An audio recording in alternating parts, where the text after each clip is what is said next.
Hai hai hai, salam sehat, penuh semangat. Sobat Healthies dimanapun Anda berada, senang sekali hari ini kita bisa membersamai Sobat Healthies sekalian di pojok podcast Fakultas Kesehatan Masyarakat Universitas Diponegoro. Jika beberapa waktu yang lalu kita membahas dan mengenal tentang Universitas Diponegoro dan juga mengulas tentang Fakultas Kesehatan Masyarakat, maka di sesi ini kita akan berbicara banyak tentang S1 Kesehatan Masyarakat.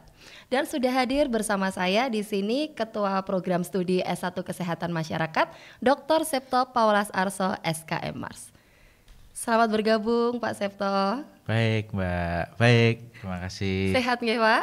Alhamdulillah sehat. Alhamdulillah. Pasti sehat dong, kesehatan masyarakat. Harus sehat ya Pak. Harus sehat, iya. Harus sehat. Pak Septo, boleh disapa Sobat Healthy? Ya, baik. Halo, selamat berjumpa Sobat Healthy semua ya dengan Prodi S1 Kesehatan Masyarakat Universitas Diponegoro. Nah, sepertinya sudah banyak sekali Pak Septo yang ingin diketahui tentang S1 Kesehatan Masyarakat. Atau nama populernya S1 Kesmas begitu S1 ya Pak Kesmas, ya? ya, S1 betul. Kesmas.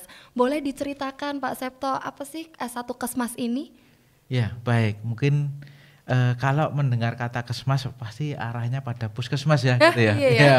Tapi ya Iya. itulah, itu adalah salah satu dari masalah kesehatan masyarakat. Karena memang kesehatan masyarakat luas sekali. Jadi Iya. prodi S1 Kesehatan Masyarakat itu Iya.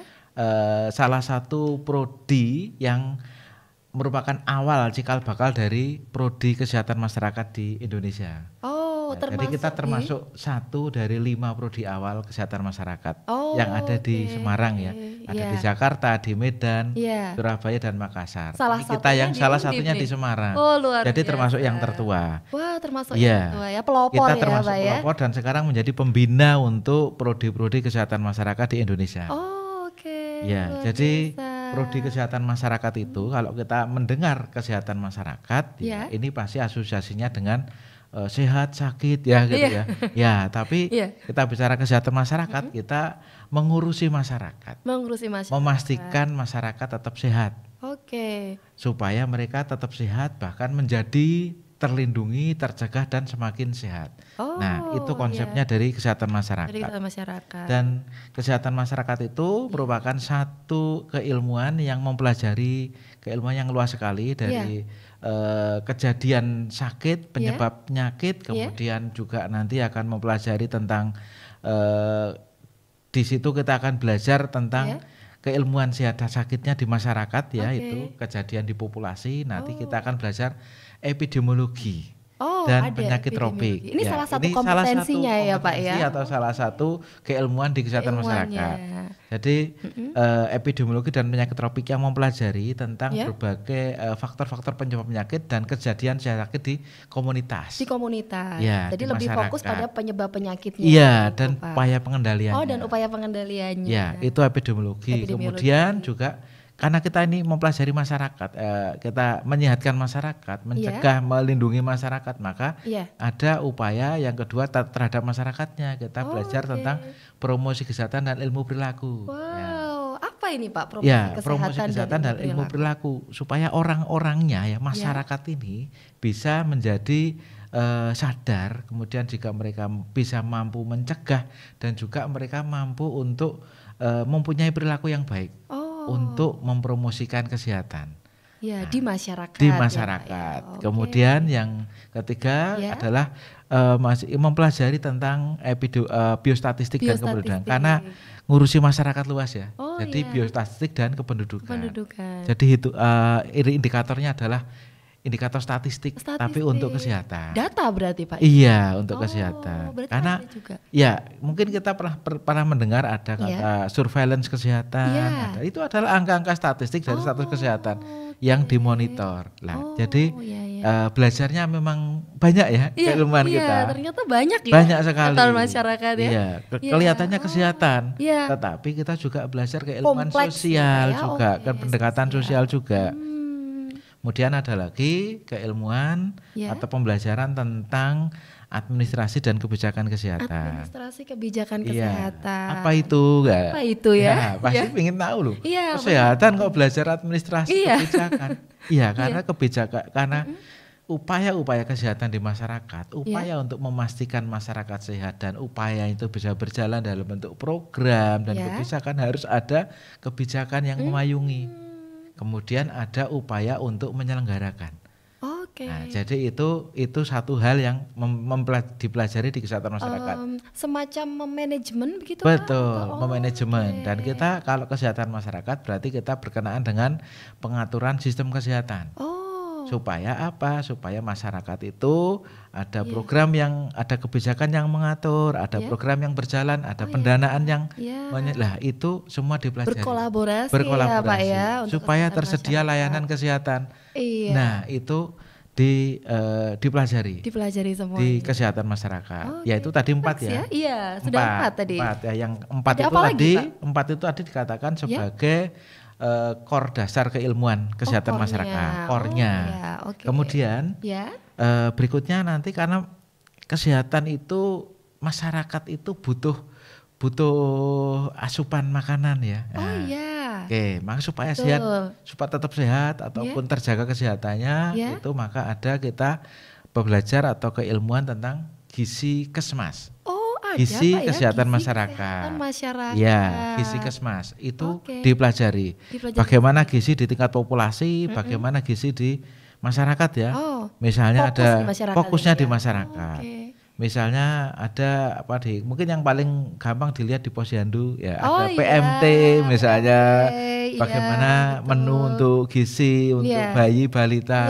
Lah itu semua dipelajari ini masuk dari bagian kita belajar itu. Kemudian ada lagi karena masyarakat itu hidup di dalam suatu wilayah. Nah, berarti ada kesehatan lingkungan. Juga masuk di kesehatan masyarakat. Masuk di kesehatan masyarakat. Lengkap ya Pak ya. Sangat lengkap sekali ya. Kenapa begitu? Karena menyehatkan masyarakat semua aspeknya harus diatur, semua harus dikendalikan. Sehingga kita belajar semua itu. Ya, termasuk tadi yang satu lagi belum saya sampaikan ya. Kalau masyarakatnya sudah dikendalikan, kemudian masyarakat itu kan sehat, itu tidak hanya sehat bebas dari penyakit tapi juga produktif. Untuk produktif itu maka nanti pada usia kerja, masyarakat usia kerja itu mereka harus bisa bekerja dengan baik. Nah, maka ada upaya ataupun pembelajaran kita tentang keselamatan dan kesehatan kerja. Iya, luas sekali. Bagian dari upaya kesehatan masyarakat. Itu satu bagian dari keilmuan kesehatan masyarakat. Karena bukan hanya keselamatan tapi kesehatan. Keselamatan dan kesehatan kerja yang supaya nanti masyarakat itu bukan hanya terbebas dari penyakit, tapi dia bisa bekerja dan produktif. Nah, itu sesuai dengan konsep sehat itu bukan hanya bebas dari penyakit tetapi produktif secara sosial dan ekonomi. Ya itu kita berkenaan dengan hal tersebut. Betul, berarti memang sangat kompleks sekali ya Pak yang dipelajari ya. Yang artinya tadi dari cerita Pak Septo sebenarnya di sini banyak sekali kompetensi yang pasti akan dibekalkan ke siswa, ke mahasiswa ya Pak ya. Betul. Apa saja Pak? Mungkin boleh disinggung dari masing-masing, tadi ada epidemiologi dan seterusnya, tadi ada banyak ya Pak ya. Tapi intinya bahwa di keilmuan kesehatan masyarakat mempelajari tentang upaya pencegahan dan promosi kesehatan dengan mengendalikan faktor risiko kesehatan. Faktor risiko karena kita hidup mengendalikan faktor risiko.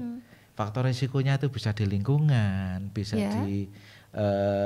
dari masyarakat juga itu sendiri, perilakunya.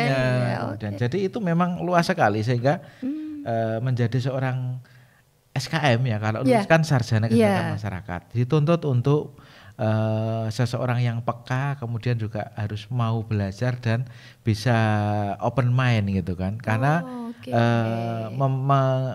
mengurusi kesehatan masyarakat itu nggak bisa nih kalau orangnya itu tertutup ya, gitu tidak open minded, tidak open ya harus selalu gitu. Jadi itulah satu ciri bahwa keilmuan kesehatan masyarakat harus seseorang yang belajar kesehatan masyarakat, mengaplikasikan, harus orang yang siap terbuka dan mau belajar.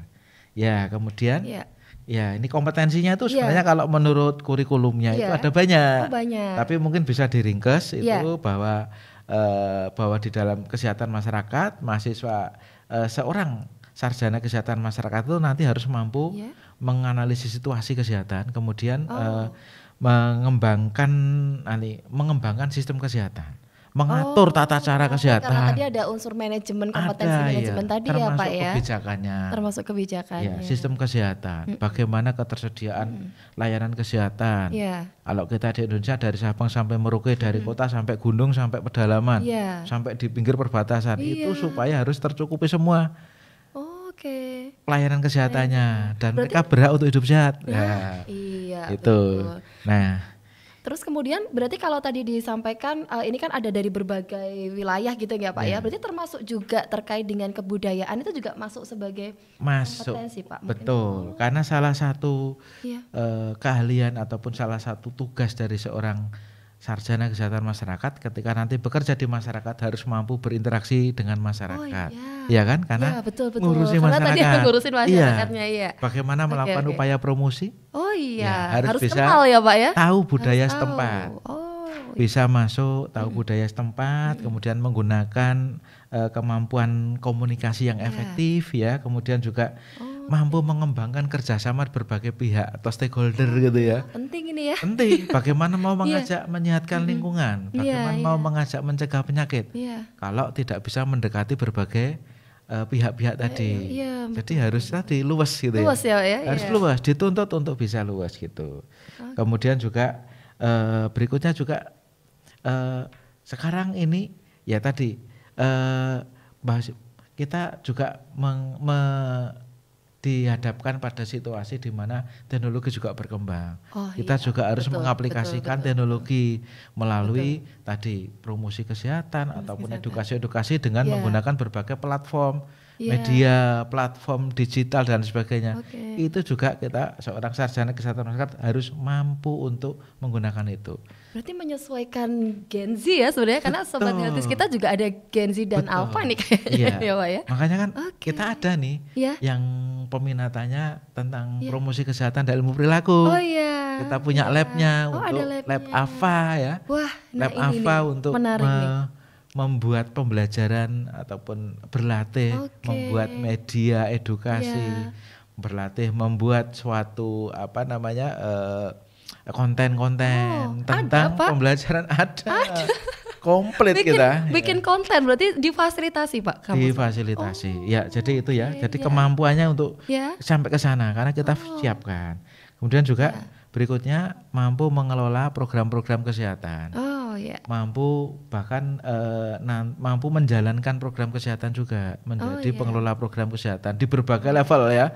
Baik mantap, dari yang terendah di puskesmas, kemudian di tingkat kota ataupun di masyarakat, di NGO gitu, di tingkat kabupaten, provinsi sampai dengan di nasional itu mahasiswa atau alumni kita sudah berkiprah di semua level itu.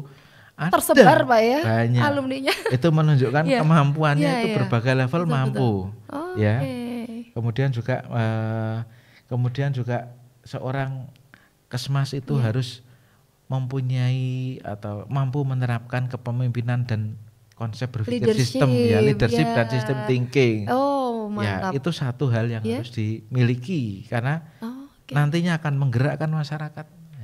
Mengelola program masyarakat. Betul. Jadi seorang yang berhasil nanti akan berhasil, upaya program berhasil kalau dia mampu mempunyai kepemimpinan yang baik ya, kemudian juga mampu mempunyai kemampuan manajerial yang baik juga. Dan tadi kemampuan komunikasi, edukasi juga akhirnya saling bisa mempengaruhi terkait. Tapi ya, kemampuan teknis juga penting. Keilmuan dasarnya itu harus dimiliki. Keilmuan memahami tentang sehat dan sakit, kemudian keilmuan biomedik juga dimiliki untuk tahu tentang masalah kesehatan, dasar-dasar pengobatan juga dipelajari. Nanti yang ngobati kan dokter. Tapi tentang bagaimana proses pengobatan di masyarakat mahasiswa FKM tahu. Berarti kalau disimpulkan dari cerita Pak Septo, sebenarnya kesehatan masyarakat ini tidak hanya sains ya Pak ya, tapi juga sosial, juga betul, mempelajari masyarakat. Iya. Apa Pak? Kombinasi gitu ya Pak? Iya betul, kombinasi. Ilmunya ya. Ya memang di dalam kelompoknya Kesmas itu kelompok saintek ya. Iya. Tapi apa yang dipelajari itu adalah ilmu yang aplikatif. Dan aplikasinya dengan menggunakan pendekatan sosial, karena yang dipelajari adalah masyarakat.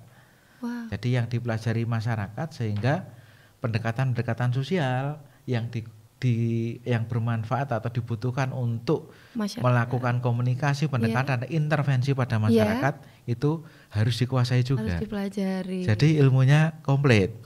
Yang ya. IPA, saintek ya. Dapat. Sosial juga ada. Nah, tadi kalau Bapak sudah menyinggung terkait dengan fasilitas Pak ya. Tadi kan kompetensinya karena ini tadi ada sains, kemudian ada sosial, ada masyarakat. Tadi disampaikan ada laboratorium yang memang memfasilitasi membuat konten.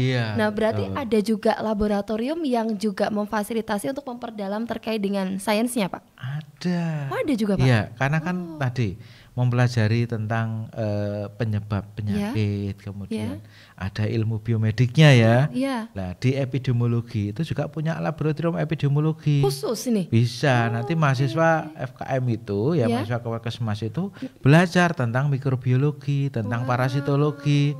Ya. Apa itu Pak? Mikrobiologi itu kan tentang zat-zat ternik ya, zat-zat kecil yang mikro ya, zat bakteri dan lain sebagainya itu kan harus bisa teridentifikasi. Diteliti gitu ya, diteliti harus tahu juga itu, karena itu salah satu penyebab penyakit.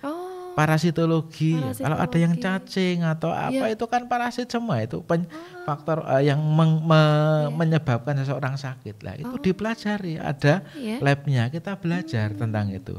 Juga ada lab tentang entomologi. Berbeda ini Pak? Beda lagi. Entomologi itu mempelajari tentang vektor-vektor atau agen pembawa atau penyebar penyakit. Misalnya nyamuk, lalat, kemudian ada tikus, ada itu dipelajari juga. Jadi harus bisa ngerti ada sehat dan sakit, ada penyebabnya, ada penyebarnya, dan orang-orang itu kita pelajari semuanya lengkap, termasuk yang lebih luas peraturan kebijakannya di sistem kesehatannya. Itu dipelajari semua di kesehatan masyarakat. Ya, itu tadi yang lab epidemiologi ya. Lab epid tadi ada epid, ada entomologi, Pak ya. Ada lagi lab kesehatan lingkungan. Berbeda lagi Pak? Berbeda. Misalnya nanti kualitas air ya gitu ya. Mau mengecek kualitas air, kemudian nanti ada kualitas lingkungan, udara, kebisingan. Itu semua nanti ada laboratoriumnya di lab Kesling. Laboratorium Kesehatan Lingkungan kita punya itu. Kemudian ada lagi lab K3. Lab K3 yang keselamatan dan kesehatan kerja. Mempelajari tentang upaya-upaya pengelolaan lingkungan kerja yang baik. Faktor-faktor risiko di lingkungan kerja itu juga dipelajari di situ. Ya kita belajar. Kemudian ada lagi lab gizi ya. Lab gizi. Yang tadi di awal gizi kesehatan masyarakat itu ya Pak. Karena gizi Kesmas itu kan ini beda, ada prodi lain yang memang yang gizi ya. Tapi kalau kita di Kesmas gizi Kesmas, karena gizinya di level komunitas yang mengurus gizi di masyarakat. Nah, lebih kepada gizi institusi ataupun gizi di masyarakat. Nah, itu ada lab gizinya juga. Mahasiswa berlatih untuk mengukur kandungan zat gizi, kemudian komposisi dan sebagainya itu dipelajari. Mantap, ada, kita labnya lengkap. Lengkap ya ternyata. Terus ada lagi yang sudah saya sebut tadi. Apa Pak?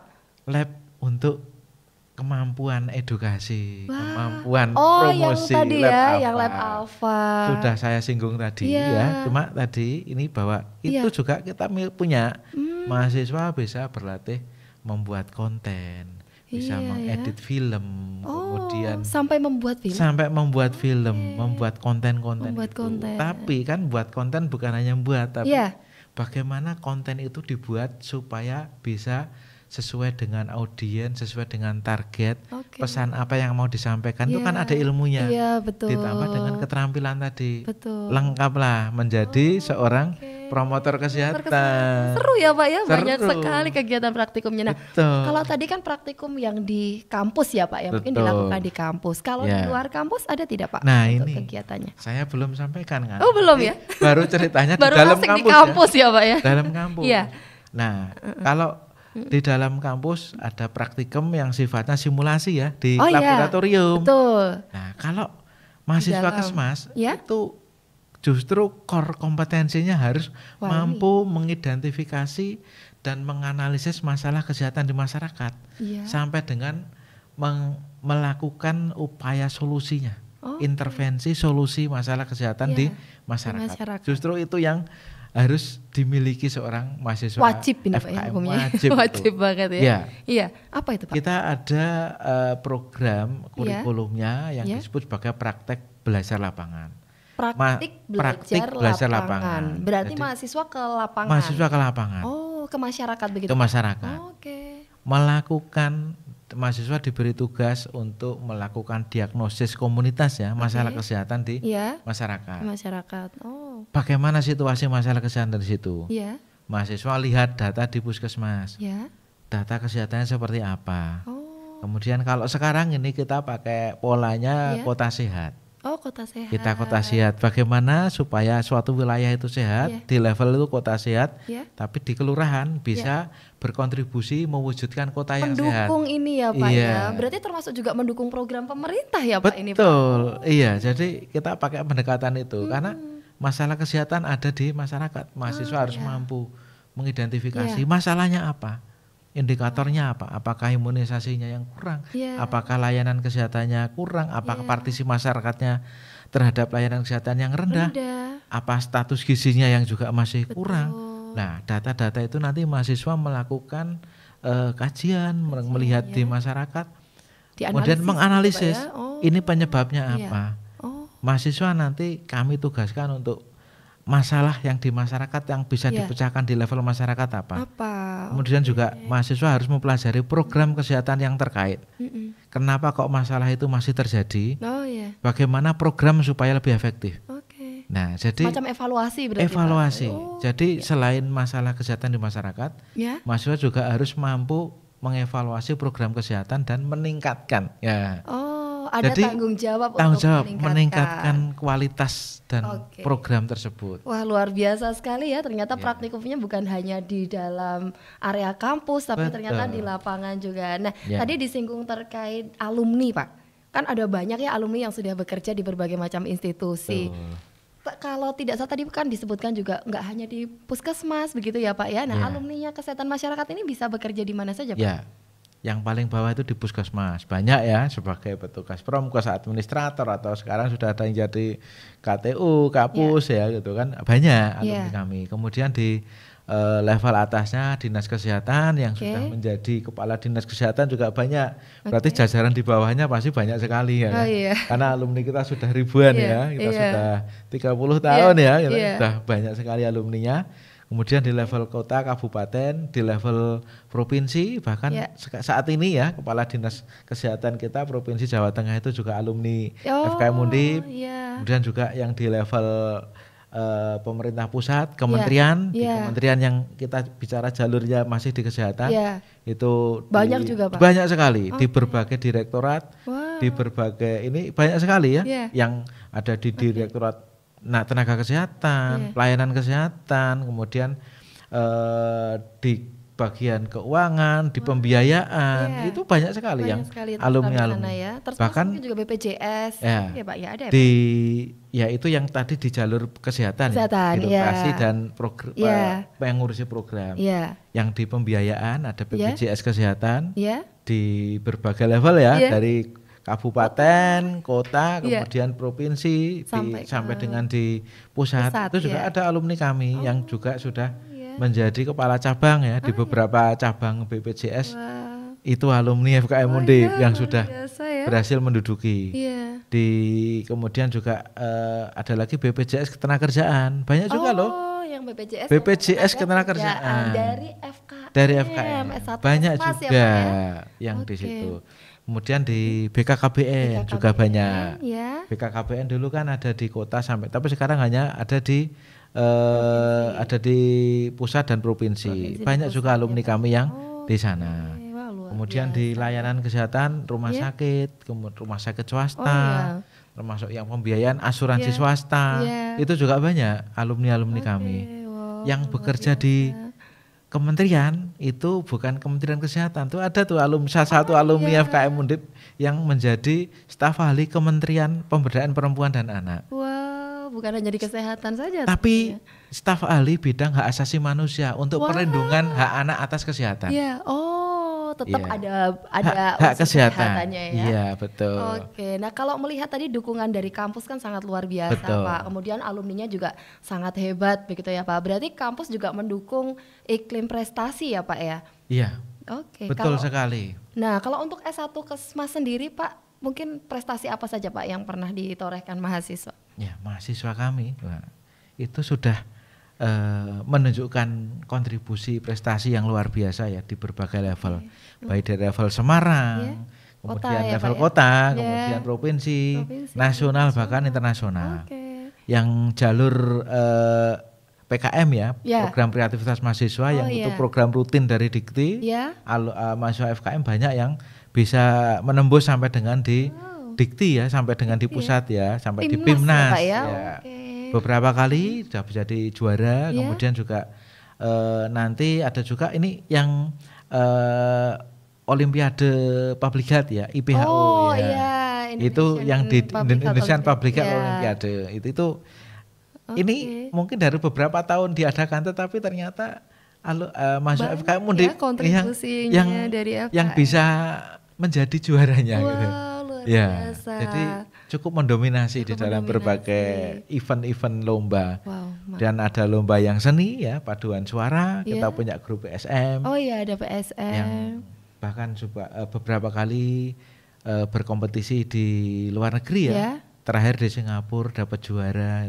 Seneng ya mahasiswanya jalan-jalan gitu kan ke luar negeri. Itu juga difasilitasi Pak dari kampus? Difasilitasi semua. Ya, karena mahasiswa Undip berkomitmen untuk mendukung pembiayaan ataupun memfasilitasi untuk prestasi mahasiswa. Karena prestasi mahasiswa itu juga berkontribusi untuk nama baik Undip juga. Ya. Wah, luar biasa sekali Sobat Healthies. Tadi sudah diceritakan banyak dan tentunya pasti sudah kepingin dong ya bergabung di Prodi S1 Kesmas Fakultas Kesehatan Masyarakat. Nah, mungkin Pak Septo boleh diberikan closing statement Pak untuk hari ini. Closing statementnya jadi jangan bayangkan nanti kalau jadi mahasiswa Kesmas itu pasti hanya di kesehatan saja ya. Mahasiswa Kesmas karena keilmuannya komplit bisa bekerja di berbagai bidang. Luas gitu ya, di berbagai bidang. Kalau kesehatan pasti, yang di luar kesehatan banyak sekali. Tapi yang pasti bagaimanapun bahwa kita semua berkontribusi untuk menyehatkan masyarakat. Ya, sebagai insan kesehatan masyarakat, kami dari Prodi S1 Kesehatan Masyarakat mengundang Anda semua ya, adik-adik SMA, Sobat Healthy semua untuk jangan ragu, jangan sungkan ya.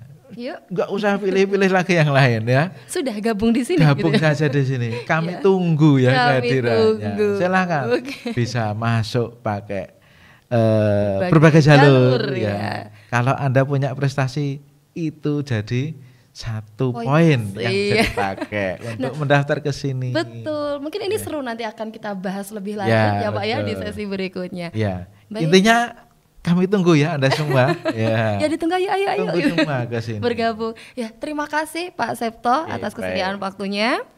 Dan untuk Sobat Healthies dimanapun Anda berada, nantikan podcast kami berikutnya dan pastikan untuk bisa mendapatkan informasi menarik lainnya. Salam sehat, penuh semangat. Ya, oke. Selamat. Iya.